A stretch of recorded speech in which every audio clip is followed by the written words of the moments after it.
Llegué del médico y encontré una nota en la nevera. Mamá, mi esposa y yo viajamos a Miami. No llames, queremos privacidad. Firmado, Roberto. Mi hijo. Sentí un vacío en el estómago. Corrí hacia mi habitación, hacia el closet, hacia la caja fuerte donde guardaba mis ahorros de 10 años. Marqué la combinación con manos temblorosas. La puerta se abrió. Vacía. Completamente vacía. $200,000 evaporados. Cada centavo que junté trabajando dobles turnos como enfermera, cada sacrificio, cada noche sin dormir. Todo robado por mi propio hijo y esa mujer, Esther, que juró amarme como a una madre. Me dejaron una nota fría y se largaron a Miami con mi vida entera convertida en efectivo. Ellos pensaron que iba a llorar sola. Pensaron que iba a quedarme paralizada, llamándolos desesperada, suplicando explicaciones. Pensaron que era una vieja estúpida que se iba a hundir en la depresión mientras ellos disfrutaban mis dólares en playas extranjeras. ¡Qué equivocados estaban! Porque lo que Roberto y Esther no sabían es que yo llevaba 6 meses preparándome para este momento exacto. 6 meses planeando algo que ellos jamás verían venir. 6 meses fingiendo ser exactamente lo que ellos querían que fuera, una anciana confundida, débil, fácil de manipular.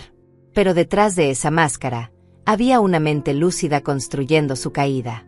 No sabían que cada lágrima que derramé frente a ellos fue calculada. Que cada gesto de confusión fue teatro puro. Que mientras me trataban como una inútil que apenas podía recordar dónde dejaba las llaves, yo estaba preparando algo mucho más grande. Algo devastador. Y ahora estaban en un avión rumbo a Miami, celebrando su gran golpe, creyendo que habían ganado. No tenían idea de la sorpresa que los esperaba en el aeropuerto. Una sorpresa que yo orquesté con precisión quirúrgica. Porque cuando robas a la persona equivocada, el precio que pagas se mide en humillación pública y destrucción total. Pero déjenme contarles desde el principio. Porque esta historia no empezó hoy con una nota en la nevera y un cofre vacío.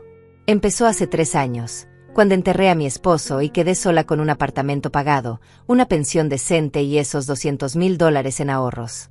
El día que me convertí en un blanco perfecto para depredadores con mi propia sangre. Mi nombre es Miriam. Tengo 67 años. Trabajé 42 años como enfermera en el Hospital General. Vi nacer bebés, vi morir ancianos, vi familias destruirse por herencias y vi otras unirse por amor genuino. Creí que conocía la naturaleza humana. Creí que mi hijo era diferente. Qué ingenua fui. Cuando Roberto me presentó a Esther hace 5 años, algo en mi instinto me gritó que corriera. Ella tenía 33 años, 8 años menor que mi hijo. Sonreía demasiado. Sus abrazos se sentían ensayados. Sus cumplidos sonaban huecos. Pero callé. Porque una madre que critica a la pareja de su hijo se convierte en el monstruo de la historia. Porque Roberto parecía feliz. Porque yo quería creer que finalmente había encontrado a alguien. La boda fue pequeña, íntima. Esther no invitó a casi nadie de su familia. Estamos distanciados, explicó con ojos llorosos. Una mentira que ahora reconozco como bandera roja gigante. Mi esposo tampoco confiaba en ella. Una noche me dijo: esa mujer tiene ojos de tiburón. Sonríe pero no siente nada. Yo lo callé. Le pedí que no arruinara la felicidad de nuestro hijo. Ahora esas palabras me persiguen cada noche. Los primeros 2 años fueron normales. Visitas ocasionales, cenas familiares, llamadas por teléfono. Esther jugaba su papel de nuera encantadora. Me regalaba cosas que nunca usaría. Bufandas de colores horribles, perfumes que me daban alergia, libros que sabía que no iba a leer. Regalos genéricos que gritaban: no me importas, pero necesito que pienses que sí. Pero yo sonreía y agradecía porque eso es lo que hacen las buenas suegras. Porque quería ser parte de su vida. Todo cambió cuando mi esposo murió. Fue repentino. Un infarto mientras dormía. Una noche fuimos a la cama como siempre, y a la mañana siguiente desperté abrazando un cuerpo frío. El funeral fue un borrón de lágrimas y condolencias vacías. Roberto estuvo a mi lado todo el tiempo, sosteniéndome, secando mis lágrimas. O eso creí. Ahora sé que estaba calculando, midiendo cuánto valía mi dolor. Cuánto tiempo tardaría en convertirme en su próxima fuente de ingresos. 2 meses después del funeral, Roberto apareció en mi casa un sábado por la mañana. Traía café y pan dulce, mi desayuno favorito. Mamá, necesitamos hablar de tu seguridad financiera. Sonaba preocupado, protector. Tienes que ser cuidadosa. Hay mucha gente mala que se aprovecha de viudas. Estafadores, vendedores, falsos asesores. La ironía ahora me revuelve el estómago. Me convenció de que le diera acceso a mi cuenta bancaria. Solo para emergencias. Mamá. Para ayudarte si necesitas algo y no puedes ir al banco. Tú sabes que a veces te cuesta recordar cosas. Esa fue la primera vez que insinuó que yo estaba perdiendo facultades mentales. Tenía 64 años y mi mente estaba perfecta, pero él plantó la semilla de la duda. Y yo, como idiota, firmé los papeles. Le di acceso. Le entregué las llaves de mi destrucción. Las peticiones de dinero empezaron suaves, casi imperceptibles. $5,000 para arreglar el auto. Mamá, se descompuso en la carretera.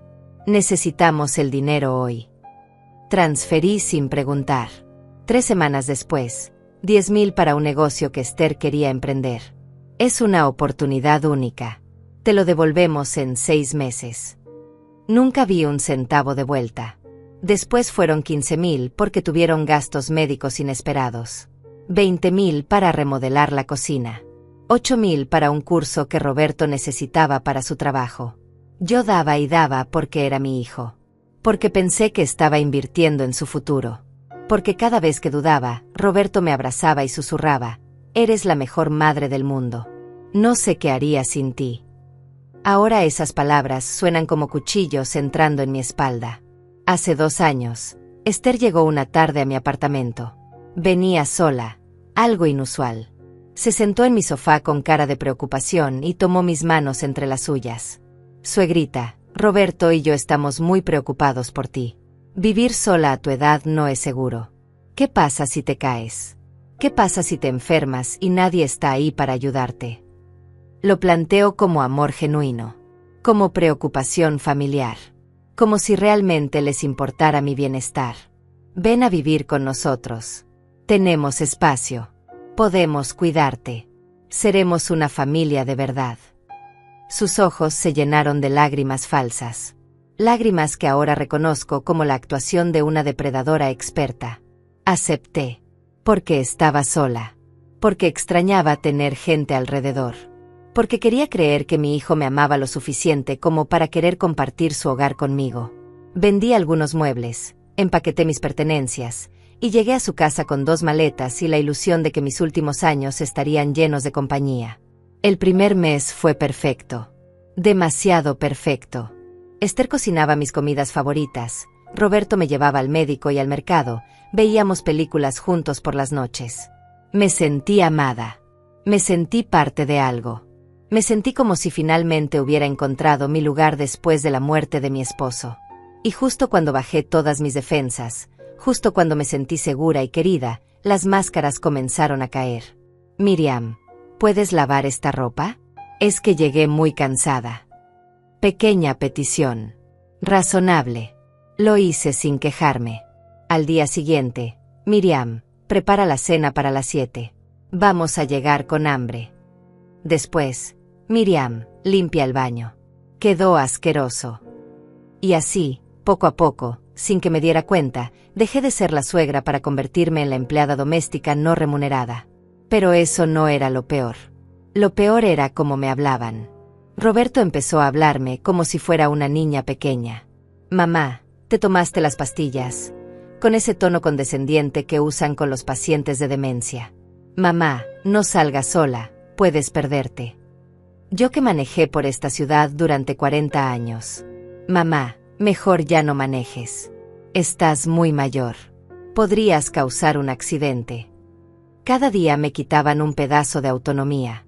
Cada semana me convertían más en un mueble que respiraba, que limpiaba, que cocinaba, pero que no tenía voz ni voto. Cuando intentaba opinar sobre algo, Esther me interrumpía. Ay, suegrita, eso ya no se hace así. Los tiempos cambiaron. Cuando quería salir a visitar a mis amigas, Roberto ponía pretextos. Hoy no puedo llevarte, mamá. Mejor quédate en casa. Está haciendo mucho calor para que andes en la calle. Me estaban encerrando. Me estaban borrando.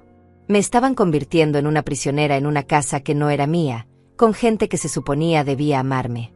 Y lo peor de todo es que cada vez que sacaba dinero del banco, Esther aparecía mágicamente con una nueva emergencia.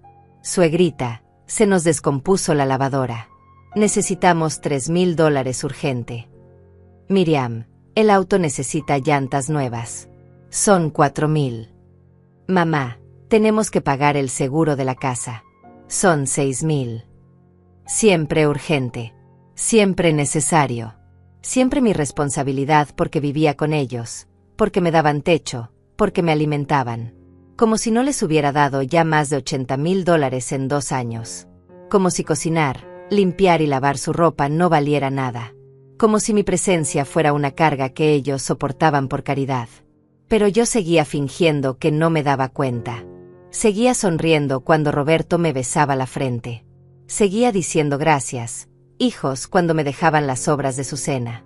Seguía actuando como la viejita tonta que ellos necesitaban que fuera. Porque algo dentro de mí, algún instinto primitivo de supervivencia, me decía que tenía que verlo todo pero callar. Que tenía que esperar el momento correcto. Y ese momento llegó hace 6 meses, un martes por la tarde que cambió todo. Yo estaba en mi habitación, supuestamente durmiendo la siesta. Ellos pensaban que dormía 3 horas todas las tardes porque los viejos se cansan mucho. En realidad, yo fingía dormir para tener paz. Para no escuchar sus comentarios hirientes. Para no ser su sirvienta por unas horas. Pero ese día escuché voces en la sala. Voces diferentes. No era la conversación normal de una pareja hablando del clima o de qué pedir de cenar. Era algo urgente. Emocionado. Conspirativo. Me levanté de la cama sin hacer ruido. Abrí la puerta apenas unos centímetros y presioné mi oído contra la rendija. Cuando ella muera, este apartamento es nuestro. Más los ahorros que todavía le quedan en el banco. Era Esther. Su voz sonaba fría, calculadora, excitada. Como si estuviera hablando de ganar la lotería. Sí, pero está tardando mucho en morirse. Mi mamá tiene salud de hierro. Roberto. Mi hijo. Mi bebé. El niño que amamanté, que cuidé cuando tuvo neumonía a los 5 años, que abracé en cada pesadilla.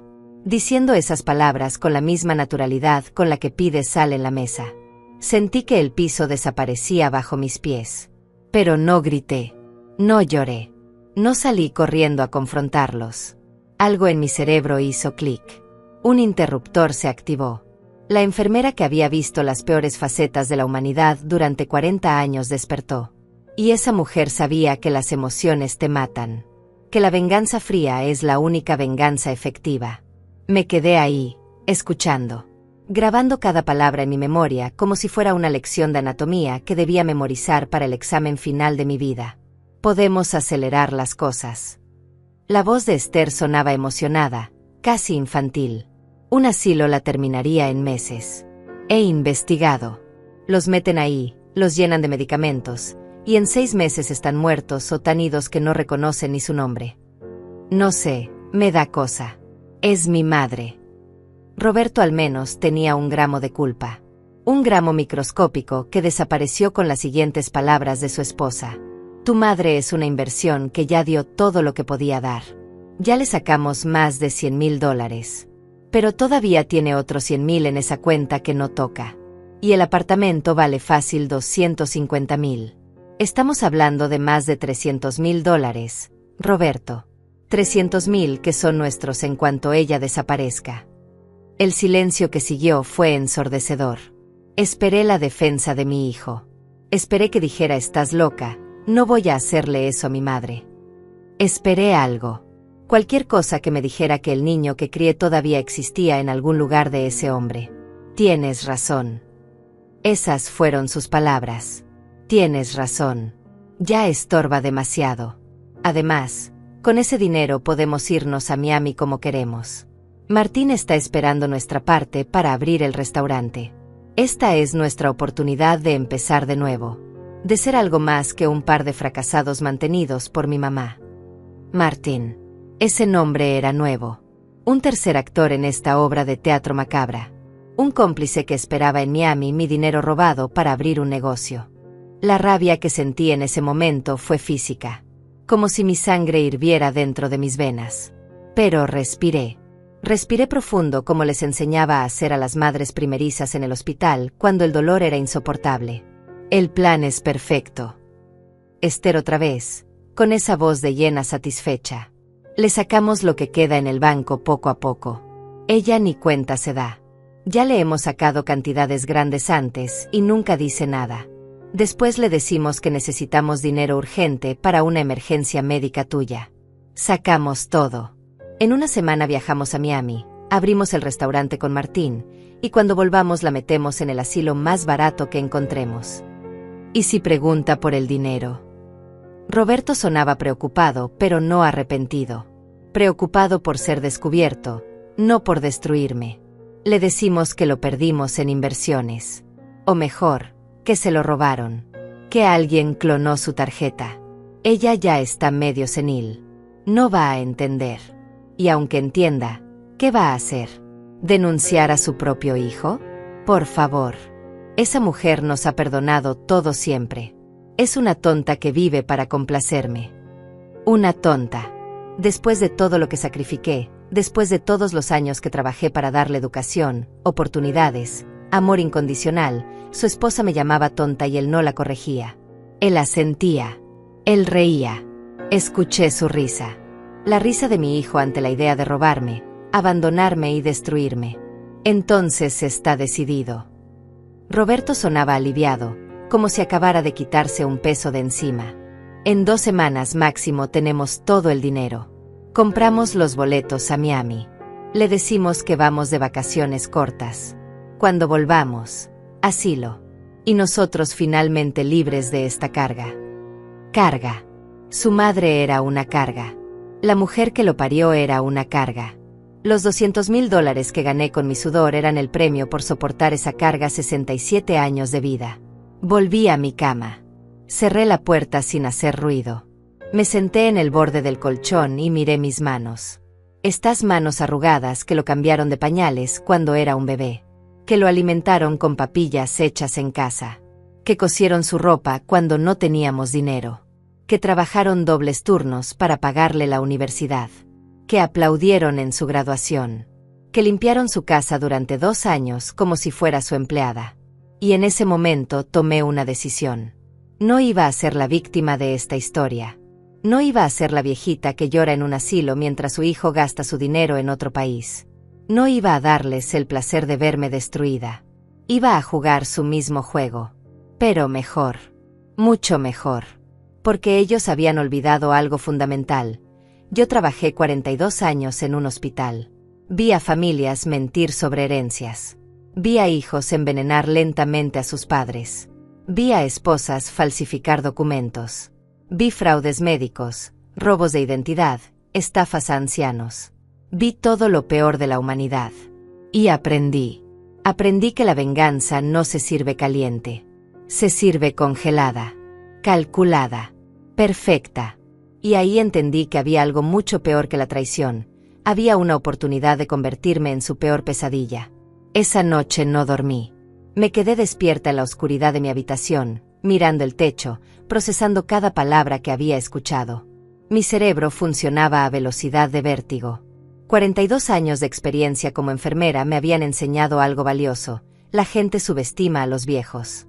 Nos ven como inútiles, lentos, confundidos. Ven lo que quieren ver. Y eso, precisamente eso, iba a ser mi arma. A la mañana siguiente bajé a desayunar como siempre.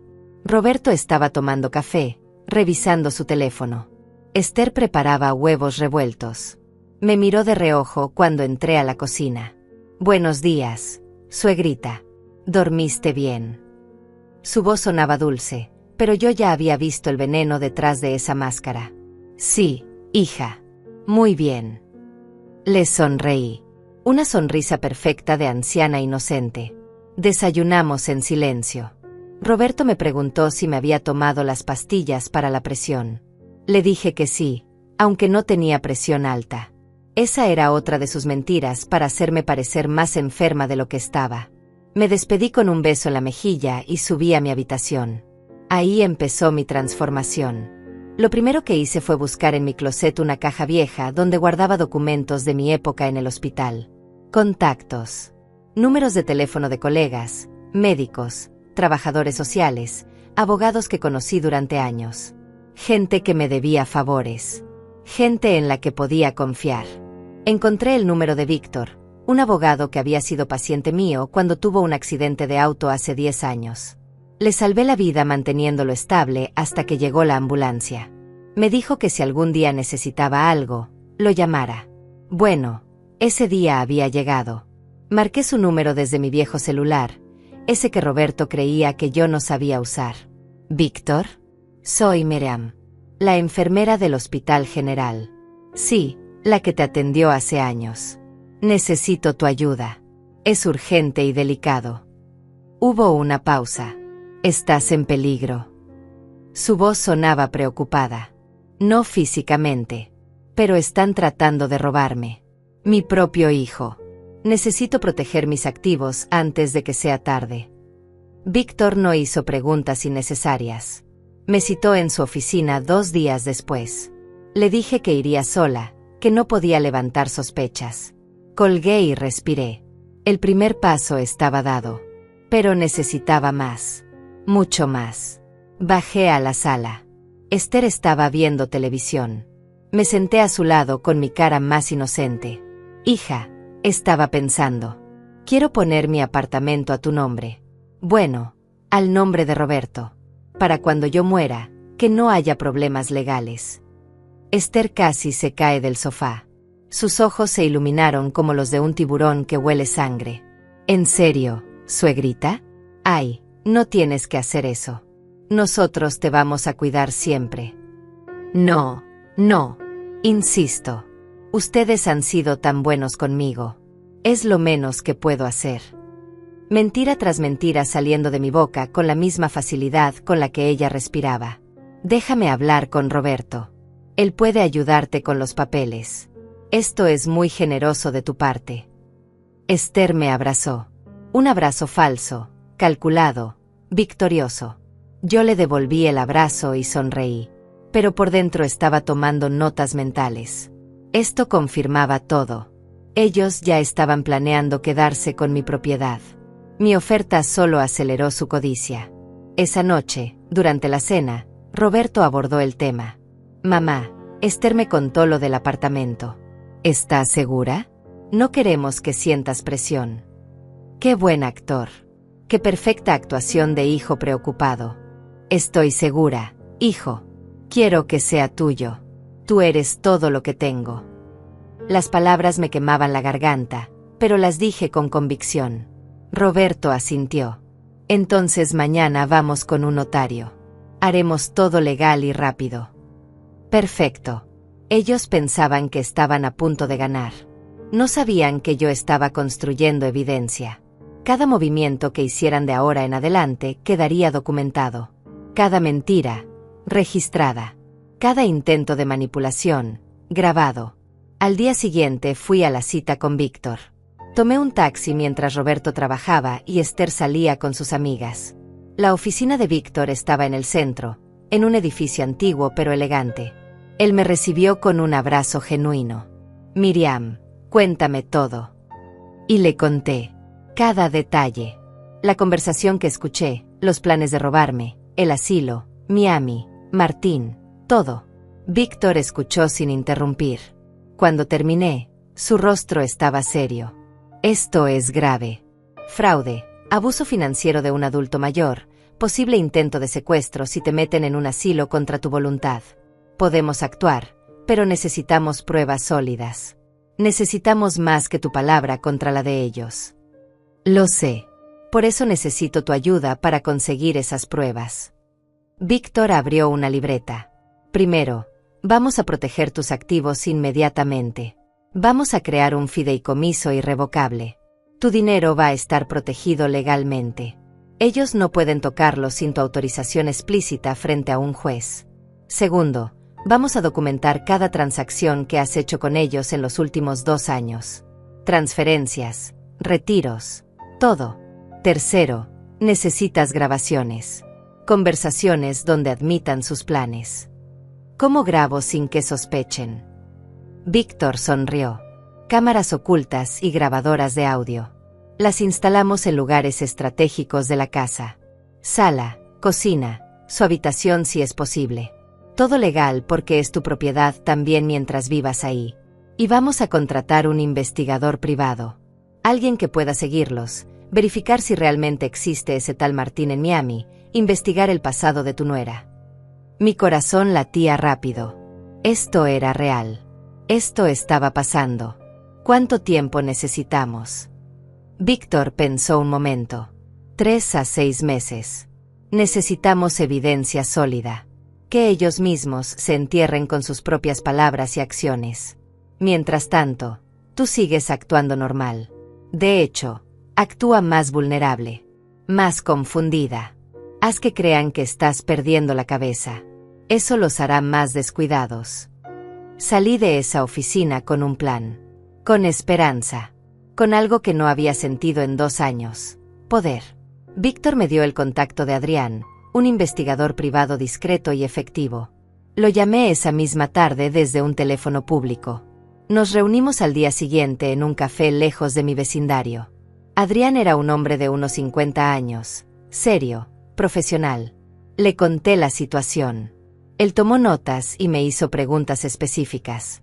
¿Sabes el apellido de Esther antes de casarse? No lo sabía. ¿Dónde trabajaba antes de conocer a tu hijo? Tampoco. Me di cuenta de que no sabía nada real sobre la mujer que me había robado 2 años de mi vida y mi dinero. No te preocupes. Voy a investigarla a fondo. Si tiene antecedentes, los voy a encontrar. También voy a verificar lo de Miami y este tal Martín. 2 días después, Adrián instaló las cámaras. Entró a la casa disfrazado de técnico de internet. Roberto y Esther ni siquiera sospecharon. Cámaras diminutas en el detector de humo de la sala, en el reloj de la cocina, en el enchufe del pasillo. 3 puntos estratégicos que capturaban todo. También me dio una grabadora de voz del tamaño de un botón. Úsala cuando tengas conversaciones importantes con ellos. Actívala discretamente. A partir de ese momento, cada día era una actuación. Me volví más lenta al caminar. Empecé a olvidar cosas a propósito. ¿Dónde dejé mis lentes? Cuando los tenía en la mano. Ya comí. Después del almuerzo. Roberto y Esther intercambiaban miradas de satisfacción. Su plan estaba funcionando. Yo estaba deteriorándome. O eso creían. Una semana después, Adrián me llamó. Necesitamos reunirnos. Encontré algo. Nos vimos en el mismo café. Abrió una carpeta y empezó a mostrarme documentos. Tu nuera se llama Esther Domínguez. Pero ese no es su primer matrimonio. Estuvo casada antes hace 8 años. Con un hombre llamado Armando Salazar, viudo, de 65 años. Él murió 2 años después de casarse. Aparentemente de causas naturales. Mi sangre se congeló. Aparentemente. Adrián asintió. La familia de Armando sospechó. Presentaron una denuncia alegando que Esther lo manipuló para cambiar su testamento días antes de morir. Pero no pudieron probarlo. Armando dejó todo a Esther. Casa, ahorros, seguro de vida. Más de $300,000. La familia perdió todo. Dios mío. Mi voz apenas salía. Hay más. Esther gastó todo ese dinero en menos de 3 años. Viajes, ropa, una boutique que quebró. Cuando conoció a tu hijo, estaba quebrada. Buscaba a su siguiente víctima. Y ahí estabas tú. Una viuda con ahorros y propiedad. Pero eso no era lo peor. Adrián sacó más papeles de la carpeta. Fotografías. Imágenes impresas de redes sociales. Martín Reyes. Empresario de Miami. Bueno, se hace llamar empresario. En realidad tiene antecedentes por fraude inmobiliario. Estuvo en prisión 2 años. Salió hace 5. Y aquí viene lo interesante. Martín y Esther se conocen desde hace 10 años. Fueron pareja antes de que ella se casara con Armando. El mundo se detuvo por un segundo. ¿Qué estás diciendo? Adrián señaló una fotografía vieja. Esther más joven, abrazada a un hombre moreno, sonrientes en una playa. Ellos tienen historial. Martín es su cómplice. Han hecho esto antes. El patrón es siempre el mismo. Esther se casa con hombres mayores o sus hijos, gana su confianza, extrae el dinero y desaparece. Martín la espera en Miami. Probablemente ya tienen el restaurante planeado como fachada para lavar el dinero. Sentí náuseas. Esto no era solo un hijo codicioso y una nuera manipuladora. Era una operación criminal. Una estafa organizada. Y Roberto era demasiado estúpido o demasiado cegado para darse cuenta de que él también era una víctima. O quizás lo sabía y no le importaba mientras recibiera su parte. ¿Qué hay de mi hijo? Él sabe todo esto. Adrián negó con la cabeza. No lo creo. Por lo que he investigado, Roberto tiene deudas de juego. $80,000 con casinos en línea y prestamistas. Esther lo sabe. Probablemente lo está usando. Le promete una salida fácil, robar a su madre, irse a Miami, empezar de nuevo. Él está desesperado y ella lo manipula. $80,000. Mi hijo tenía $80,000 en deudas y nunca me dijo nada. Siguió pidiéndome dinero para supuestas emergencias mientras alimentaba su adicción al juego. Siguió sonriéndome mientras me mentía. Siguió abrazándome mientras planeaba destruirme. Hay más. Adrián sacó un último documento. Esther y Roberto ya compraron boletos a Miami. Salen en 2 semanas. Boletos de ida, no de regreso. No planean volver, Miriam. Van a tomar tu dinero y desaparecer. La rabia que sentí fue como lava hirviendo en mis venas. Pero ya no era la rabia ciega de una víctima. Era la rabia fría de alguien que tiene todas las cartas en la mano y está esperando el momento perfecto para jugarlas. Perfecto. Déjalos comprar los boletos. Déjalos hacer sus planes. Mientras más confiados estén, más fuerte será la caída. Adrián sonrió. Era una sonrisa que reconocí. La sonrisa de alguien que disfruta ver a los criminales recibir lo que merecen. Voy a contactar a un amigo en la policía de Miami. Vamos a preparar una recepción especial para ellos en el aeropuerto. Volví a casa esa tarde con una claridad mental que no había sentido en años. Cada pieza estaba cayendo en su lugar. Cada mentira que me habían dicho ahora tenía contexto. Cada manipulación tenía sentido. Y lo más importante, yo tenía el control. Ellos solo creían tenerlo. Durante las siguientes semanas, intensifiqué mi actuación. Empecé a confundir nombres. Llamaba a Roberto papá ocasionalmente. Preguntaba qué día era aunque lo sabía perfectamente. Dejaba la estufa encendida a propósito para que ellos la encontraran y se preocuparan por mi deterioro mental. Roberto me miraba con lástima. Esther con satisfacción apenas disimulada. Una noche, durante la cena, Roberto tocó el tema del dinero. Mamá, necesitamos hablar de algo importante. Aquí venía. El gran movimiento. Esther y yo estamos preocupados por tus finanzas. Creemos que deberías darnos acceso completo a tu cuenta. Para protegerte de estafas. Hay muchos criminales que se aprovechan de personas mayores.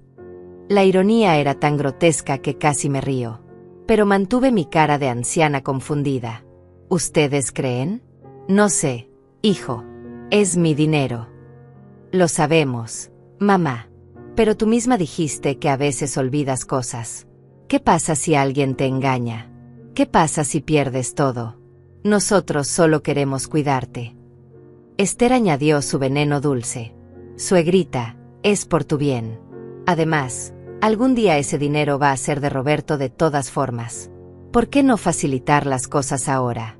Así no hay problemas legales después. Quería que firmara mi sentencia de muerte financiera con una sonrisa. Quería que les entregara todo voluntariamente para no dejar rastro de robo. Déjenme pensarlo. Les dije con voz temblorosa. Roberto insistió.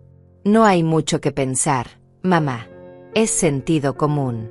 Mañana vamos al banco y arreglamos todo. Está bien, hijo. Si tú lo dices. Me fui a mi habitación con pasos lentos, encorvada, derrotada. Pero en cuanto cerré la puerta, saqué mi teléfono y le envié un mensaje a Víctor. Mañana intentarán acceso total a mi cuenta. ¿Estamos listos? Su respuesta llegó en segundos. Listo. El fideicomiso está activo desde hace 3 semanas. Tu dinero real está protegido. La cuenta que verán mañana tiene solo $5,000. Es la trampa. Si toman ese dinero, tenemos evidencia de robo. Esa noche las cámaras ocultas grabaron una conversación reveladora. Roberto y Esther en su habitación, celebrando. Lo logramos. Mañana tenemos acceso total. Sacamos todo, compramos los boletos de avión en efectivo para no dejar rastro digital, y en una semana estamos en Miami tomando margaritas en la playa. La voz de Esther sonaba triunfante. ¿Y mi mamá? Roberto preguntó. Hubo una pausa. Tu mamá va a estar bien. La metemos en el asilo San Miguel. Es barato, $40 al día. Le pagamos 6 meses por adelantado con su propio dinero y nos olvidamos. En 6 meses probablemente ya esté muerta o tan ida que no importa. $40 al día. El asilo más barato de la ciudad. Conocido por sus condiciones deplorables, por el maltrato a los pacientes, por las investigaciones de abuso. Ahí querían encerrarme. En un lugar donde la gente va a morir lentamente mientras sus familias los olvidan. Roberto no protestó. No dijo eso es muy cruel. No dijo busquemos un lugar mejor. Solo dijo, 6 meses es suficiente. Y Esther respondió, más que suficiente. Los viejos no duran nada en esos lugares. Especialmente cuando nadie los visita. A la mañana siguiente fuimos al banco. Yo vestida como la anciana perfecta, ropa vieja, cabello despeinado, pasos inseguros. Roberto me sostenía del brazo como si fuera a caerme en cualquier momento. El gerente nos recibió en su oficina. Buenos días. ¿En qué puedo ayudarlos? Roberto explicó que necesitaban acceso a mi cuenta por razones de salud, que yo estaba olvidadiza y necesitaba supervisión. El gerente me miró con lástima. Señora Miriam, ¿usted está de acuerdo con esto? Asentí lentamente. Sí, mi hijo me cuida. Confío en él. Firmé los papeles. Roberto firmó los papeles. Esther esperaba afuera, incapaz de ocultar su emoción. Salimos del banco con Roberto eufórico. Listo, mamá. Ya no tienes que preocuparte por nada. Nosotros manejamos todo. Me llevaron a casa y me mandaron a descansar. Duerme, mamá. Te ves cansada. En cuanto cerré la puerta de mi habitación, esperé. Saqué el pequeño monitor conectado a las cámaras ocultas. Los vi entrar a la computadora. Vi a Roberto revisar la cuenta en línea. Vi su cara cambiar de emoción a confusión. ¿Qué pasa? Esther preguntó. Solo hay $5,000. ¿Qué? Eso es imposible. Tenía más de 100,000 la última vez que revisé. Roberto navegaba frenéticamente por la pantalla. Aquí dice que hubo una transferencia grande hace un mes. $100,000 a una cuenta de fideicomiso. Esther palideció. ¿Fideicomiso? ¿Ella hizo un fideicomiso? ¿Cuándo? ¿Cómo? No sé. Ella no puede haber hecho esto sola. Alguien la ayudó. Alguien la asesoró. Roberto se veía entre furioso y aterrado. Su plan perfecto se estaba desmoronando. Tranquilo. Todavía tenemos los 5,000. Y podemos sacar más. Ella tiene tarjetas de crédito. Podemos usarlas. Esther intentaba salvar la situación. No es suficiente. Martín espera 150,000. Le prometimos esa cantidad para el restaurante. Sin eso, no hay negocio. No hay Miami. No hay nada. Entonces hacemos otra cosa. La voz de Esther se volvió oscura, peligrosa. Ella tiene el apartamento. Vale más de 200,000. La hacemos firmar una venta express. Hay compradores que pagan en efectivo. En una semana tenemos el dinero. Pero eso es. No sé si pueda convencerla de vender tan rápido. Claro que puedes. Le dices que necesitas el dinero para una operación urgente. para salvar tu vida. Ella haría cualquier cosa por ti. Es patético lo mucho que te ama. Patético. Mi amor de madre era patético para esta mujer. Los vi planear mi última destrucción mientras yo grababa cada palabra, cada admisión, cada plan criminal. Y ahí entendí que había algo mucho peor. Esa noche llamé a Víctor en pánico controlado. Acaban de descubrir el fideicomiso. Planean hacerme vender el apartamento. Dicen que en una semana quieren el dinero en efectivo. Víctor no sonó sorprendido. Perfecto. Déjalos intentar. El apartamento también está protegido legalmente. Registré una restricción de venta en el registro público hace 2 semanas. No pueden vender sin una orden judicial que demuestre que estás incapacitada mentalmente. Y créeme, ningún juez va a declararte incapaz sin evaluaciones médicas exhaustivas. Pero ellos no saben eso todavía. Dije entendiendo el juego. Exacto. Déjalos creer que pueden hacerlo. Mientras más se esfuercen, más evidencia generan. Adrián está grabando todo. Las cámaras están capturando conversaciones comprometedoras. Tenemos transferencias bancarias irregulares de los últimos 2 años. Tenemos el historial criminal de Esther. Tenemos la conexión con Martín en Miami. Solo necesitamos el golpe final. ¿Cuál golpe final? Víctor respiró profundo. Que intenten irse a Miami con el dinero robado. Que lleguen al aeropuerto creyendo que ganaron. Y ahí los esperará la Policía Federal. Fraude bancario, abuso financiero de adulto mayor, intento de apropiación ilegal de bienes. Estamos hablando de cargos federales. Miriam. Años de prisión. El plan era perfecto, pero había un problema. Solo tienen $5,000. Dijeron que Martín espera 150,000. ¿Cómo van a viajar sin dinero? Víctor se rió. Una risa fría. Ahí es donde entra nuestra trampa final. Vas a fingir que vendes el apartamento. Vas a firmar un contrato falso con un comprador fantasma. Les vas a dar un cheque de caja por $150,000. Ellos lo van a depositar o lo van a llevar a Miami. Y cuando intenten usarlo, ¡boom! Cheque sin fondos. Intento de fraude. Los atrapamos en el aeropuerto con evidencia física. Era arriesgado. Era complicado. Pero era brillante. ¿Y si sospechan? No van a sospechar. Están desesperados. La desesperación hace que la gente cometa errores. Confía en mí. Los siguientes días fueron una obra de teatro digna de un premio. Roberto empezó suave. Mamá, necesito hablar contigo de algo muy serio. Su voz sonaba quebrada, asustada. Me senté frente a él con mi cara de preocupación. ¿Qué pasa, hijo? Me hice unos exámenes médicos. Los resultados no son buenos. Tengo un tumor. Necesito operarme urgente o voy a morir. La mentira salió de su boca con tanta naturalidad que casi me impresionó. Casi. Dios mío, Roberto. ¿Qué dice el doctor? Las lágrimas en sus ojos eran reales. Probablemente lágrimas de miedo por sus deudas, no por su salud. Dice que necesito la operación en 2 semanas máximo. Pero cuesta $150,000. El seguro no lo cubre porque es experimental. Mamá, no sé qué hacer. Esther entró en escena perfectamente. Se abrazó a Roberto llorando. No podemos perderlo, suegrita. Es muy joven. Tiene toda la vida por delante. Me miraron con ojos suplicantes, esperando que yo, la madre tonta y manipulable, ofreciera la solución. No tengo ese dinero, hijo. Ya viste que en la cuenta solo quedan 5,000. Lo sé, mamá. Pero tienes el apartamento. Podemos venderlo rápido. Hay compradores que pagan en efectivo. En una semana tenemos el dinero y yo puedo operarme. Roberto tomó mis manos. Sus manos sudaban. Sé que es mucho pedir. Sé que este apartamento tiene recuerdos de papá. Pero es mi vida, mamá. Es tu hijo.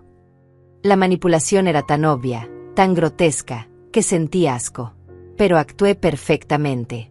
¿Vender el apartamento? No sé, Roberto. ¿Dónde voy a vivir? Con nosotros. Mamá. Para siempre. Te cuidaremos. Seremos una familia. Más mentiras. El apartamento se vendería, ellos tomarían el dinero, huirían a Miami, y yo terminaría en ese asilo horrible esperando la muerte. Déjame pensarlo esta noche. Les dije con voz temblorosa. Roberto insistió. No hay tiempo para pensar, mamá. Cada día cuenta. Por favor, salva a tu hijo. Las lágrimas corrían por su rostro. Lágrimas de cocodrilo. Lágrimas ensayadas. Está bien. Vendamos el apartamento. Pero con una condición. ¿Cuál?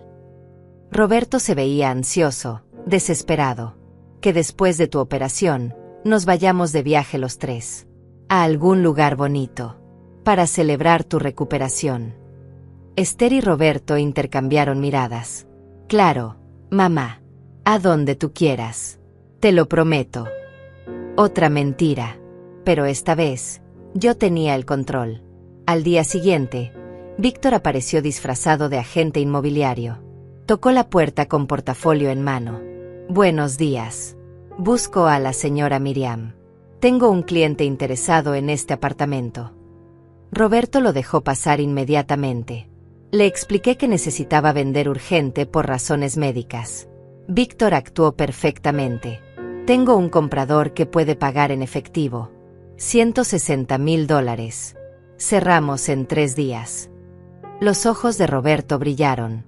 $10,000 extra de lo que necesitaban. ¿3 días? ¿Estás seguro? Completamente. Mi cliente es inversionista. Compra propiedades rápido. Mañana traigo los papeles para firmar. Pasado mañana tenemos el cheque de caja. Víctor se fue dejando una tarjeta falsa. En cuanto salió, escuché a Roberto y Esther celebrar en su habitación. 160,000. Es perfecto. Le damos 150 a Martín y nos quedan 10 para gastos. ¿Y tu mamá? Esther preguntó. La llevamos al asilo el día que recibamos el cheque. Le decimos que vamos a hacer unos trámites. La dejamos ahí y nos vamos directo al aeropuerto. No va a sospechar. No. Le voy a dar unas pastillas para dormir en el desayuno. Va a estar tan atontada que no va a saber ni dónde está. Pastillas para dormir. Planeaban drogarme para dejarme en un asilo sin que pudiera defenderme. Sin que pudiera pedir ayuda. Iban a abandonarme como si fuera basura. Y todo esto mientras yo escuchaba cada palabra, grababa cada plan, documentaba cada crimen. 2 días después, Víctor regresó con los papeles. Yo firmé. Roberto firmó como testigo. Todo parecía legal y oficial. El cheque estará listo mañana al mediodía. Pueden recogerlo en mi oficina. Víctor les dio la dirección. Roberto casi bailaba de felicidad. Mañana, mamá. Mañana tengo el dinero para mi operación. Me salvaste la vida. Me abrazó. Olía a perfume caro que probablemente compró con mi dinero. Sentí su corazón latir contra mi pecho. El corazón del hijo que crié. El hijo que ahora planeaba destruirme. Y no sentí nada. No sentí amor. No sentí dolor. Solo sentí el peso frío de la justicia esperando su momento. Esa noche, prepararon las maletas. Los escuché hablar de Miami, de playas, de restaurantes, de libertad. Esther llamó a Martín. Mañana tenemos el dinero. Pasado mañana estamos allá. Prepara todo. La voz de Martín sonaba emocionada al otro lado. Perfecto, mi amor.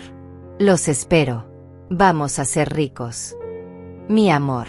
Esther le dijo mi amor. Mientras estaba casada con mi hijo. Mientras vivía en su casa. Mientras planeaban robarme juntos. El nivel de traición era tan profundo que casi era admirable en su maldad pura. A la mañana siguiente, Roberto preparó el desayuno. Panqueques con miel, mi favorito. Come, mamá. Necesitas energía para el día de hoy. Noté que mi jugo de naranja tenía un sabor extraño. Ligeramente amargo. Las pastillas para dormir que mencionó.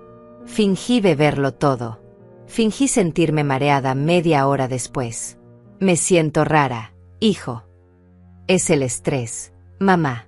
Descansa un poco. Te despertamos cuando sea hora de ir por el cheque.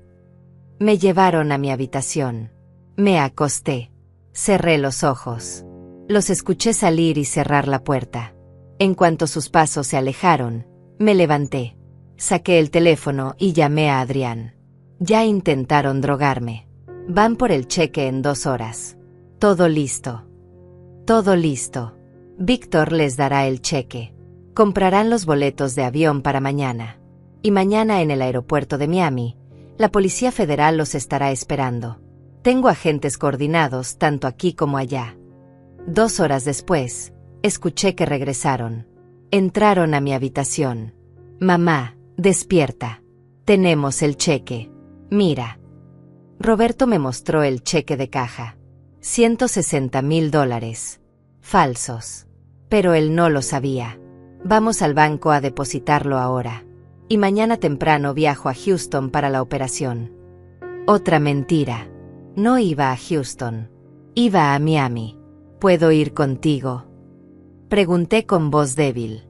No, mamá. Es mejor que descanses. El viaje es muy pesado. Vuelvo en una semana y te cuento todo.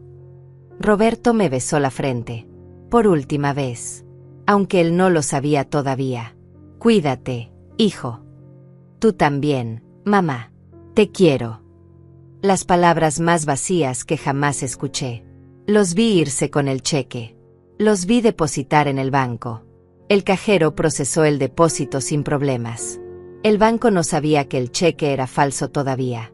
Tardaría 2 días en procesarse y rebotar. Para entonces, Roberto y Esther ya estarían arrestados.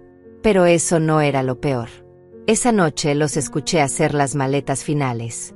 Ropa, documentos, pasaportes. Esther llamó nuevamente a Martín. Mañana a las 10 de la mañana aterrizamos. El dinero está depositado. En 2 días se libera y lo transferimos a tu cuenta. Prepara los papeles del restaurante. Todo estaba saliendo según su plan. O eso creían ellos. Me quedé despierta mirando el techo de mi habitación. Esta casa donde viví 30 años. Donde mi esposo me cargaba en brazos cada aniversario. Donde Roberto dio sus primeros pasos. Donde celebramos cumpleaños, navidades, graduaciones. Todos esos recuerdos ahora manchados por la traición, por la codicia, por la maldad pura de 2 personas que juraron amarme. A las 5 de la mañana escuché movimiento. Se estaban preparando para irse. Fingí estar dormida cuando Roberto entró a mi habitación. Mamá, nos vamos ya. Vuelvo en una semana. Pórtate bien. Si necesitas algo, llama a la vecina. No dijo te quiero. No dijo te voy a extrañar. Solo cerró la puerta y se fue. Escuché el auto arrancar. Escuché cómo se alejaban. Y en cuanto el sonido del motor desapareció, me levanté. Llamé a Adrián. Ya se fueron. ¿Los está siguiendo? Afirmativo. Van rumbo al aeropuerto. Tengo un agente siguiéndolos discretamente. El vuelo sale a las 8. Aterrizan en Miami a las 2 de la tarde hora local. La Policía Federal los espera en la aduana. Me bañé. Me vestí con ropa decente. Me maquillé por primera vez en meses. Me miré al espejo y vi a una mujer diferente. No era la anciana encorvada y confundida que Roberto y Esther conocían. Era Miriam. 67 años de experiencia. 67 años de fuerza.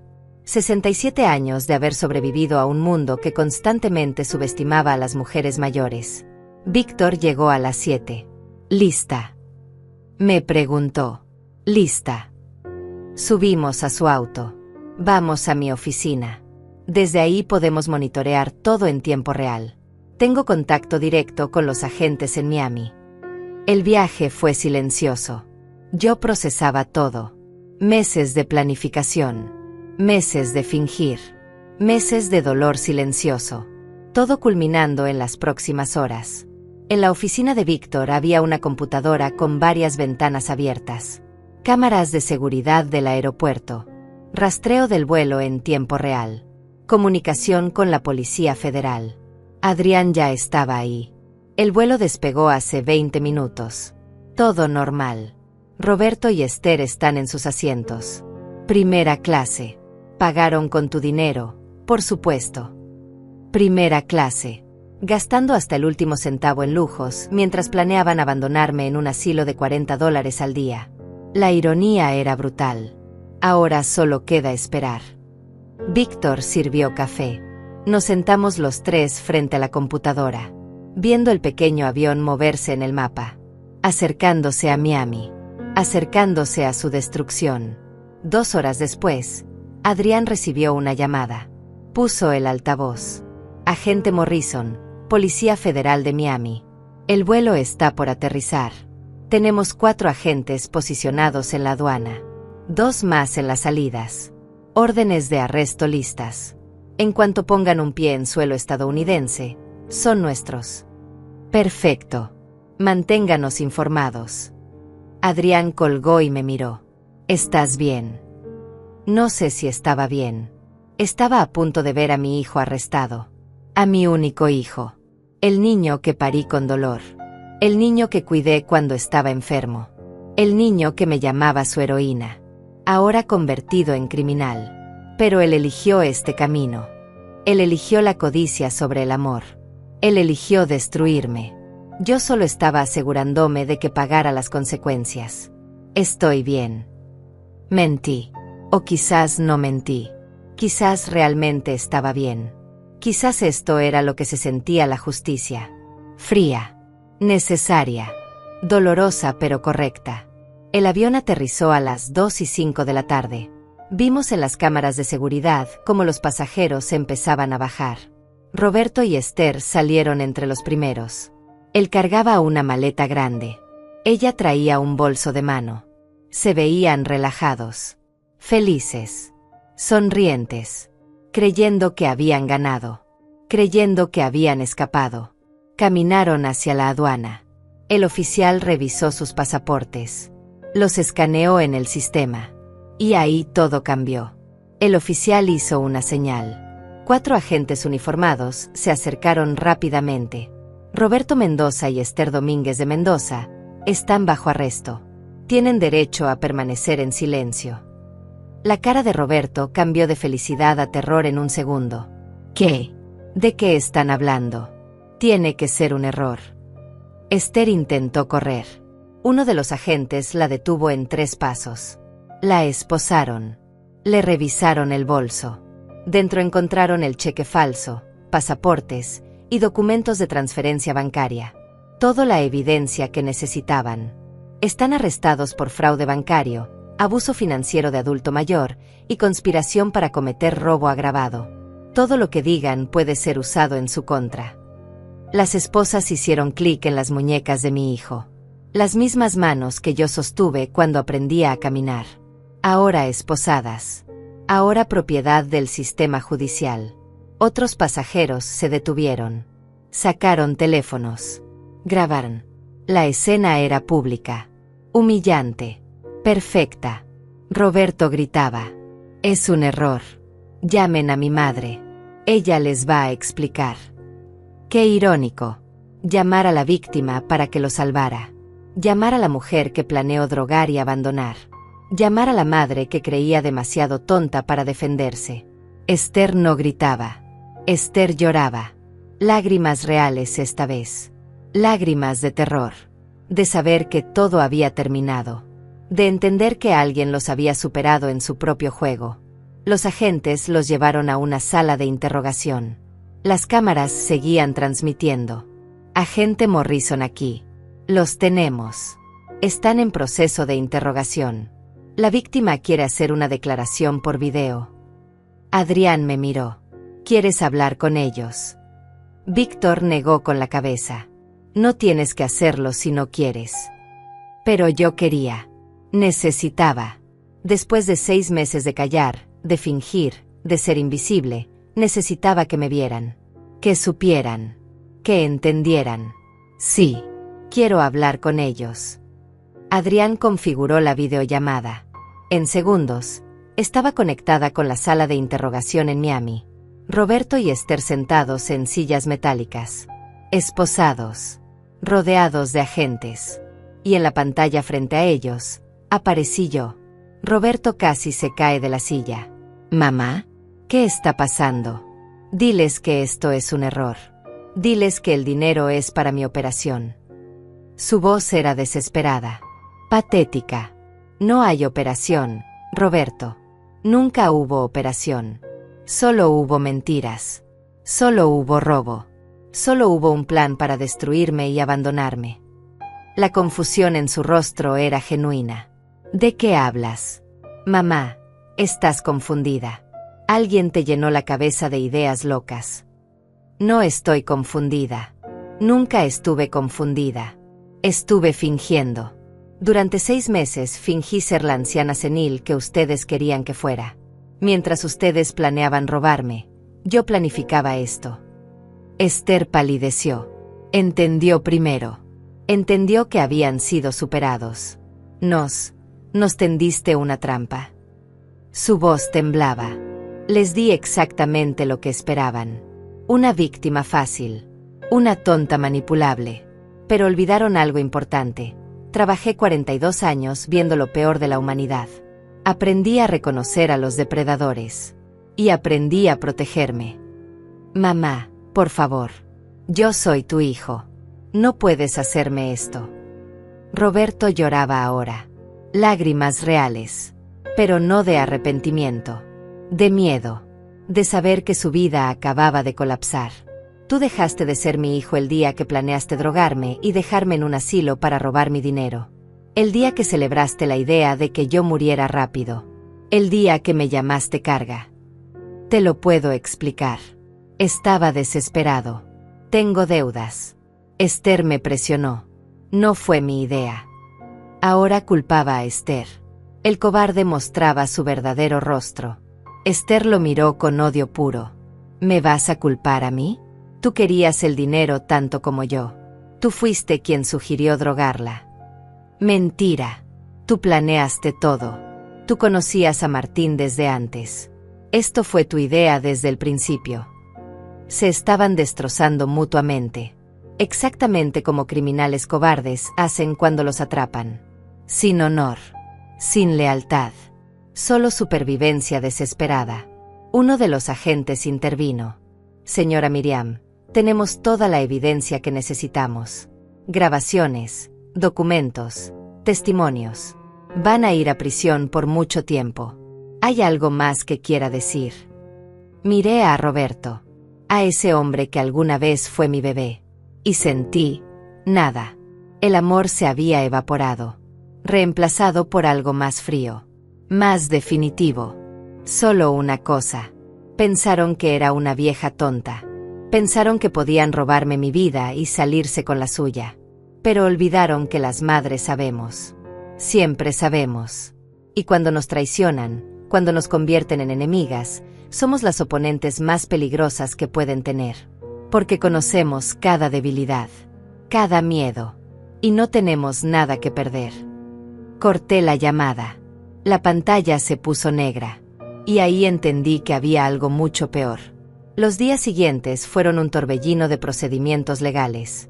Víctor manejó todo.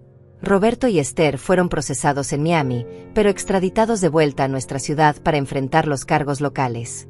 Fraude bancario. Abuso financiero de adulto mayor. Falsificación de documentos. Intento de apropiación ilegal de bienes. Las acusaciones se acumulaban como fichas de dominó cayendo una tras otra. Adrián me mostró su investigación completa. Esther no solo había estado casada con Armando. Había otros 2 hombres antes. Uno en Texas. Otro en California.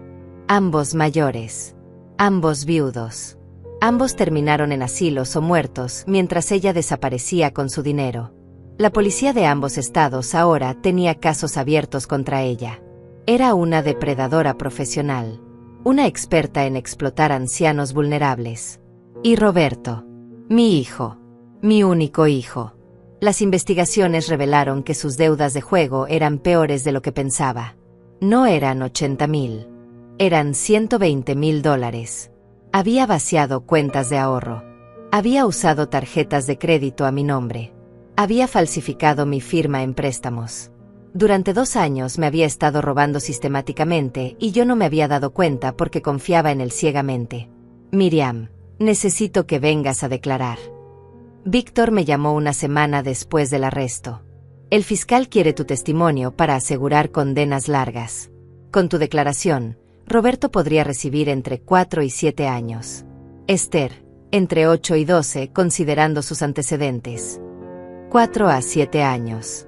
Mi hijo en prisión. La idea me revolvía el estómago. Pero luego recordaba su risa cuando planeaba drogarme. Recordaba sus palabras: está tardando mucho en morirse. Recordaba cómo me convirtió en su sirvienta mientras me robaba. Voy a declarar.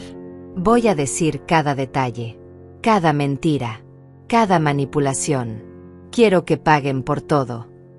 Mi voz sonaba dura. Víctor hizo una pausa. ¿Estás segura? Es tu hijo. Una vez que declares, no hay vuelta atrás. Él va a ir a prisión. Ya no tengo hijo. Tengo un criminal que comparte mi apellido. Nada más. La audiencia fue 3 semanas después. Entré a la sala del tribunal vestida con un traje verde oscuro que no usaba desde el funeral de mi esposo. Mi cabello peinado. Mi espalda recta. Nada de la anciana encorvada que Roberto y Esther conocían. Ellos estaban sentados en la mesa de los acusados. Roberto me miró con ojos suplicantes. Esther ni siquiera volteó. El fiscal me llamó al estrado. Juré decir la verdad. Y la dije. Toda. Cada detalle de los últimos 2 años. La manipulación. El aislamiento. La explotación financiera. Las conversaciones que escuché planeando mi destrucción. Las pastillas para dormir que intentaron darme. El asilo donde querían encerrarme. El plan de huir a Miami con mi dinero robado. Hablé durante 2 horas. Sin llorar. Sin temblar. Con la voz firme de alguien que ya no tenía miedo. El abogado defensor intentó desacreditarme. Señora Miriam, ¿no es cierto que tiene problemas de memoria? Que su familia estaba preocupada por su deterioro mental. Me reí. Una risa corta y seca. Fingí deterioro mental como estrategia. Durante 6 meses actué. Cada olvido fue intencional. Cada confusión fue teatro. Y funcionó porque ustedes subestiman a las personas mayores. Está diciendo que engañó a su propia familia. Estoy diciendo que me defendí de 2 criminales que planeaban robarme y abandonarme. Si eso requería fingir demencia, lo hice sin dudarlo. El jurado escuchaba atentamente. Algunos asentían. Una mujer mayor en la primera fila tenía lágrimas en los ojos. Me entendía. Sabía exactamente de qué hablaba. Roberto pidió hablar. El juez lo permitió. Mamá, por favor. Perdóname. Cometí errores terribles. Pero soy tu hijo. No puedes destruirme así. Piensa en todo lo que vivimos juntos. En cómo te cuidé cuando papá murió. En cuánto te quiero. Su voz se quebraba. Pero yo ya no sentía nada. Me cuidaste después de que papá murió porque estabas calculando cuánto valía mi dolor. Me robaste mientras fingías amarme. Me convertiste en tu empleada mientras planeabas encerrarme. No eres mi hijo. Mi hijo murió el día que decidió que mi vida valía menos que $150,000. El silencio en la sala fue absoluto. Roberto bajó la cabeza. Derrotado. El juez revisó los documentos. Las grabaciones. Las pruebas fotográficas. Los testimonios de Adrián y Víctor. La evidencia era abrumadora. Innegable. El tribunal encuentra a Roberto Mendoza culpable de todos los cargos. Sentencia: 6 años de prisión. Esther Domínguez de Mendoza, culpable de todos los cargos más antecedentes múltiples. Sentencia: 12 años de prisión. El golpe del mazo resonó como un trueno. Roberto gritó: «No, mamá, por favor, haz algo». Pero yo ya estaba saliendo de la sala. Víctor caminaba a mi lado. «Lo hiciste bien», me dijo. «No siento que hice bien. Solo siento que hice lo necesario». Afuera del tribunal, varios periodistas me esperaban. La historia se había vuelto mediática. Anciana frustra plan de hijo y nuera para robarla, decían los titulares. Me pidieron entrevistas. Rechacé todas excepto una. Un programa de noticias local quería hablar sobre abuso financiero de adultos mayores. Acepté con una condición, que usaran mi historia para educar a otros. La entrevista se transmitió 2 semanas después. Hablé sobre las señales de alerta, sobre cómo los depredadores aíslan a sus víctimas, sobre la importancia de proteger activos legalmente, sobre nunca dar acceso total a cuentas bancarias sin supervisión independiente, sobre confiar en el instinto cuando algo se siente mal. El programa recibió miles de llamadas. Ancianos compartiendo historias similares. Familias denunciando abusos. Mi pesadilla sirvió para ayudar a otros. Un mes después de la sentencia, recibí una carta. Era de Roberto. Desde la prisión. La abrí con manos temblorosas. Mamá, he tenido tiempo para pensar. Para entender lo que hice. Sé que pedirte perdón no es suficiente. Sé que destruí todo. Pero necesito que sepas que estoy arrepentido. Las deudas me cegaron. Esther me manipuló. Pero esas no son excusas. Yo tomé las decisiones. Yo te traicioné. Y voy a vivir con eso el resto de mi vida. Si algún día puedes perdonarme, no lo hagas por mí. Hazlo por ti. Para que puedas seguir adelante sin este peso. Te quiero. Siempre te querré. Aunque ya no tengo derecho. Leí la carta 3 veces. Busqué señales de manipulación. De súplicas por dinero para abogados o apelaciones. Pero no había nada de eso. Solo palabras. Palabras que llegaban demasiado tarde. Doblé la carta y la guardé en un cajón. No la respondí. Quizás algún día lo haría. Pero ese día no era hoy. Pero eso no era lo peor. 2 meses después de la sentencia, recibí una llamada de la policía de Miami. Señora Miriam, soy el detective Ramírez. Tenemos novedades sobre Martín Reyes. Mi corazón se aceleró. Casi había olvidado al tercer cómplice. El hombre que esperaba en Miami. El socio de Esther en crímenes anteriores. Lo arrestaron. Sí y no. Cuando supo que Esther y Roberto fueron arrestados, intentó huir a México. Lo atrapamos en la frontera. Pero aquí viene lo interesante. Cuando revisamos su historial, encontramos algo que va a sorprenderla. El detective hizo una pausa. Martín Reyes tiene una orden de captura internacional. Ha estado operando una red de fraude contra ancianos en 4 países. Esther era solo una de sus operadoras. Hay al menos 12 víctimas más. 12 víctimas más. 12 familias destruidas. 12 ancianos robados, abandonados, humillados. Gracias a su denuncia y a la evidencia que recopiló, pudimos conectar todos los casos. Martín va a enfrentar cargos federales que suman más de 50 años de prisión. Esther también será acusada de conspiración internacional. Su sentencia de 12 años probablemente se duplicará. Colgué el teléfono sintiendo algo extraño. ¿Satisfacción? ¿Justicia? No exactamente. Sentía el peso de haber sido la que finalmente detuvo una operación criminal masiva. Pero también el dolor de saber que mi hijo fue parte de eso. Que Roberto, sin saberlo, se había asociado con criminales profesionales. Era víctima y victimario al mismo tiempo. Víctor me ayudó a recuperar el control total de mis finanzas. El fideicomiso se disolvió.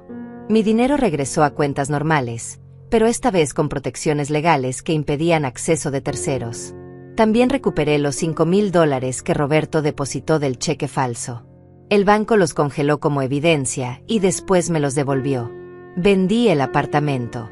No podía seguir viviendo ahí. Cada rincón tenía memorias envenenadas. La cocina donde me convertí en sirvienta. La sala donde escuché planear mi destrucción. El cuarto donde fingí estar drogada mientras ellos celebraban. Todo estaba contaminado. Un comprador real ofreció $220,000. Acepté. Con ese dinero y mis ahorros recuperados, tenía más de $400,000. Más de lo que nunca imaginé tener. Pero el dinero ya no significaba lo mismo. Ya no era seguridad. Era un recordatorio de que la codicia destruye todo lo que toca. Decidí usarlo de manera diferente. de manera que honrara el dolor, pero también creara algo bueno. Contacté a Raquel, mi vecina del antiguo apartamento, la única amiga que tuve durante esos años oscuros. Raquel, necesito tu ayuda. Le expliqué mi plan. Ella lloró.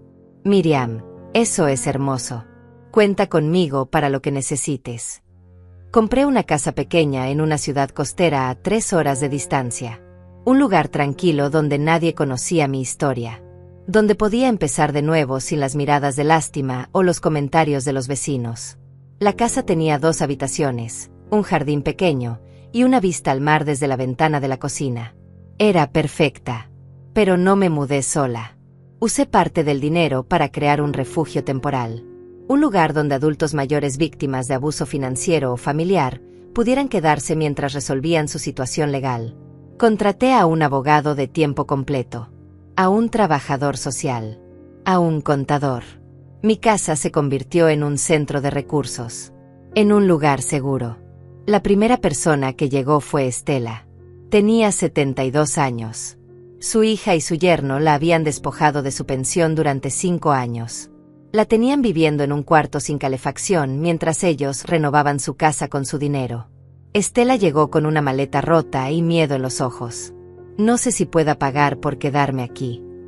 No hay que pagar nada. Solo necesitas sanar y pelear por lo que es tuyo. Le di la habitación de huéspedes. Le preparé comida caliente. Le presenté al abogado. En 3 meses, Estela recuperó su pensión, demandó a su hija y encontró un apartamento pequeño donde ahora vive en paz. Antes de irse me abrazó llorando. Me devolviste la vida. Después llegó Erika. 65 años. Su hermano la había convencido de poner su casa a su nombre. Después la echó y vendió la propiedad. Erika vivía en su auto cuando me encontró. Trabajamos 6 meses en su caso. Demostramos fraude. Ella recuperó su casa y su hermano fue a prisión 2 años. Erika ahora trabaja como voluntaria en el refugio, ayudando a otras víctimas. Cada historia que escuchaba era un eco de la mía.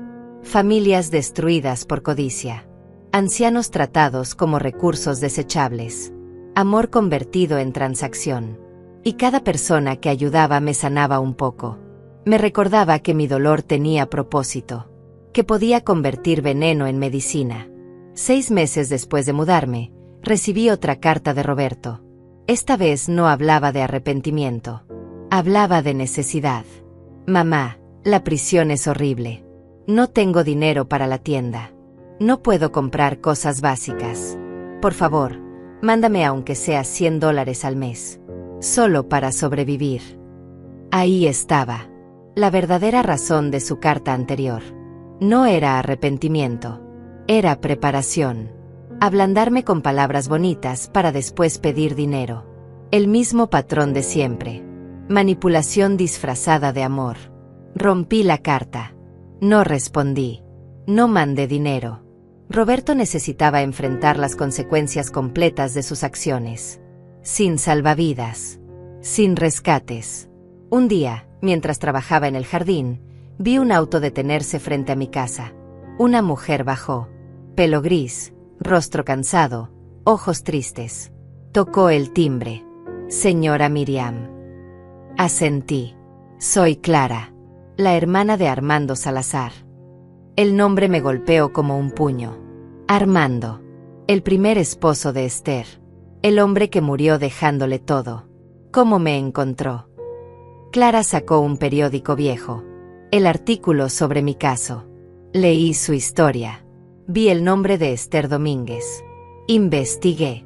Confirmé que era la misma mujer que destruyó a mi hermano. Vine a darle las gracias. Gracias ¿por qué? Por detenerla. Por hacer lo que nosotros no pudimos. Mi hermano murió creyendo que Esther lo amaba. Murió sin saber que lo había usado. Usted la desenmascaró. La puso en prisión. Le dio justicia a mi hermano y a todas sus víctimas. Clara me abrazó. 2 extrañas unidas por el mismo depredador. Su hermano realmente murió de causas naturales. Pregunté. Clara negó con la cabeza. Los doctores dijeron que sí. Pero él era sano. De repente empeoró en semanas. Justo después de cambiar el testamento. Siempre sospeché que Esther le dio algo, pero no pudimos probarlo. Lo siento mucho. Clara se secó las lágrimas. No es su culpa. Es de ella. De Esther y de todos los depredadores como ella. Pero también vine a decirle algo más. No se culpe por lo de su hijo. Yo sé lo que es amar a alguien que eligió el lado oscuro. Mi hermano eligió creerle a Esther sobre nosotros, su familia. Su hijo eligió la codicia sobre usted. Ambos tomaron decisiones. Y usted hizo lo correcto al protegerse. Sus palabras me liberaron de un peso que ni siquiera sabía que cargaba. Culpa residual. La pregunta constante de ¿pude haberlo evitado? Clara se fue una hora después, pero me dejó algo invaluable, perspectiva. Yo no destruí a Roberto. Roberto se destruyó a sí mismo. Yo solo me negué a ser destruida con él. Esa noche, escribí en mi diario por primera vez en meses. Hoy entendí que salvar a otros no me va a devolver a mi hijo, pero me devuelve a mí misma. Cada persona que ayudo es una prueba de que el abuso no me quebró. Me transformó. Cerré el diario sintiendo algo que no sentía en años. Paz. Pero eso no era lo peor. Han pasado 2 años desde aquella mañana cuando encontré la nota en la nevera. 2 años desde que mi vida se partió en dos, el antes y el después. Ahora tengo 69 años. Mi cabello es completamente gris. Tengo más arrugas alrededor de los ojos. Pero también tengo algo que no tenía antes: libertad verdadera. El refugio que creé ha ayudado a 23 personas. 23 ancianos que recuperaron su dignidad, su dinero, o al menos su paz mental. Algunos casos los ganamos. Otros los perdimos.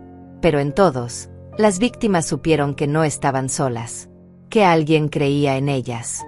Que su dolor importaba. Raquel se mudó a la ciudad costera también. Compró una casa a 2 cuadras de la mía. Desayunamos juntas todos los sábados. Caminamos por la playa todas las tardes. Ella es la hermana que nunca tuve. La familia que elegí en lugar de la que me traicionó. Roberto cumplió 2 años de su sentencia. Todavía le faltan 4. No he ido a visitarlo. No he respondido sus cartas. Recibo una cada 3 meses aproximadamente. Todas dicen lo mismo: arrepentimiento, súplicas de perdón, peticiones veladas de dinero. Las guardo en una caja en el closet. Sin abrir la mayoría. Quizás algún día las lea todas.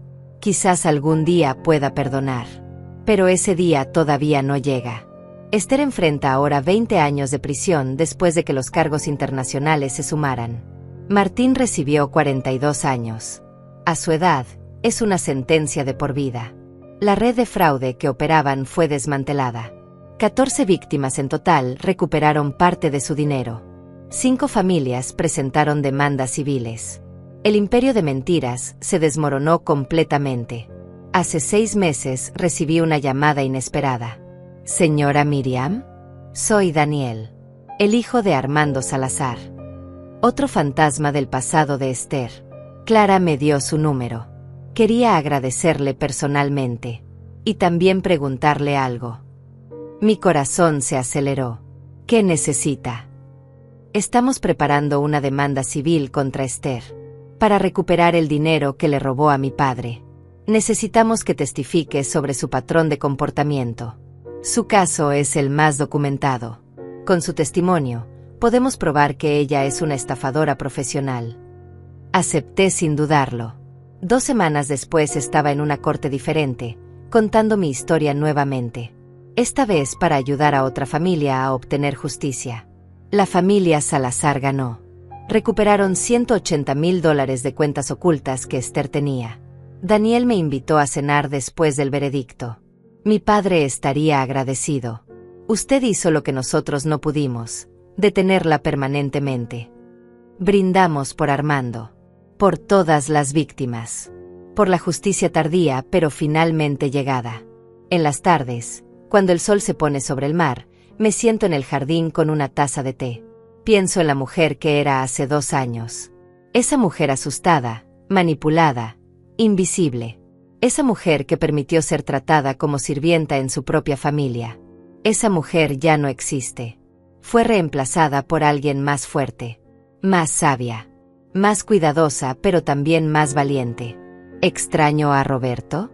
Extraño al niño que fue, al adolescente que me abrazaba después de la escuela, al joven que lloró en mi hombro cuando su primer amor lo dejó. Pero ese Roberto murió hace mucho tiempo. Fue reemplazado por un extraño que eligió la codicia sobre el amor. Y a ese hombre no lo extraño. A ese hombre no lo conozco. La semana pasada, di una conferencia en un centro comunitario sobre protección financiera para adultos mayores. 200 personas asistieron. Después, una mujer de 75 años se me acercó llorando. Mi hijo me está pidiendo que ponga mi casa a su nombre. Dice que es para protegerme de impuestos. Pero algo se siente mal. Le di el número de Víctor. Le expliqué las señales de alerta. La abracé y le dije, confía en tu instinto. Si se siente mal, probablemente lo es. 2 días después recibí un mensaje de ella. Hablé con el abogado. Mi hijo tiene deudas enormes. Quería vender mi casa para pagarlas. Usted me salvó. No la salvé yo. Ella se salvó a sí misma al escuchar esa voz interna que le advertía del peligro. Yo solo le di permiso para confiar en esa voz. Anoche tuve un sueño. Estaba en el aeropuerto de Miami. Pero no era el día del arresto de Roberto. Era otro día. Un día futuro. Roberto salía de la prisión. Tenía el cabello gris. La espalda encorvada. Los ojos cansados. Me buscaba entre la multitud. Y yo estaba ahí. No para abrazarlo. No para perdonarlo. Solo para mirarlo a los ojos y decir, sobreviviste. Yo también. Ahora ambos sabemos lo que cuesta la traición. Me desperté con lágrimas en las mejillas. No sé si algún día tendré ese encuentro. No sé si quiero tenerlo. Pero el sueño me enseñó algo. El perdón no significa reconciliación. Significa soltar el veneno. Significa dejar de cargar el odio como si fuera un tesoro. Y eso, lentamente, lo estoy logrando. Hoy es un día normal. El sol brilla. El mar suena constante y tranquilizador. Tengo una cita con un nuevo residente del refugio. Un hombre de 73 años, cuya esposa lo abandonó después de vaciarse sus cuentas de retiro. Voy a escuchar su historia. Voy a conectarlo con recursos legales. Voy a recordarle que merece dignidad. Antes de salir, paso frente al espejo del pasillo. Me detengo. Me miro realmente. Veo a una mujer de 69 años que sobrevivió a una traición devastadora, que convirtió su dolor en propósito, que se negó a ser víctima para siempre, que aprendió que el amor propio es más importante que el amor filial cuando ese amor se vuelve destructivo. Me sonrío a mí misma. Es una sonrisa pequeña pero real. Y salgo de mi casa hacia otro día de reconstruir vidas rotas. Hacia otro día de demostrar que los ancianos no somos blancos fáciles. Somos sobrevivientes. Somos guerreros silenciosos. Y cuando nos subestiman, cuando nos convierten en enemigas, descubren demasiado tarde que la experiencia de décadas de vida nos convirtió en las oponentes más peligrosas que pudieron elegir. Pensaron que iba a llorar sola. Pensaron que me iba a quebrar. Pensaron que era una vieja tonta fácil de destruir. No sabían que yo llevaba 6 meses preparándome. Y ahora, 2 años después, sigo preparándome. No para vengarme más, sino para asegurarme de que ninguna otra persona mayor tenga que pasar por lo que yo pasé sola. Para ser la voz que yo no tuve. Para ser la protección que yo necesité. Mi hijo está en prisión. Mi nuera enfrenta décadas tras las rejas. Mi dinero está seguro. Mi vida es mía nuevamente. Y aunque el precio fue altísimo, aunque perdí a mi único hijo en el proceso, gané algo más valioso. Me gané de vuelta a mí misma. Y eso, descubrí, no tiene precio. Esta es mi historia. La historia de cómo una madre traicionada se convirtió en su propia salvadora. De cómo el amor se transformó en justicia. De cómo la debilidad fingida se convirtió en fuerza real. Y de cómo una nota en la nevera cambió todo, pero no de la forma que ellos esperaban. Al final, ellos viajaron a Miami buscando libertad. Y encontraron prisión. Yo me quedé atrás, supuestamente derrotada. Y encontré liberación.